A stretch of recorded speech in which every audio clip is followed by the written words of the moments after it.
Welcome to Parsimony, your all-in-one business management solution. In this tutorial, we'll explore the Asset Maintenance Team feature in the Asset module. By the end, you'll have a clear understanding of how to create and manage maintenance teams for effective asset maintenance and collaboration.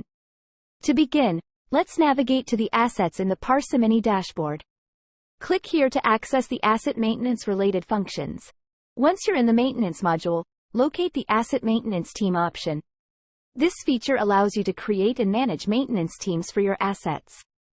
In the Asset Maintenance Team list, you'll find a summary of existing maintenance teams for your assets.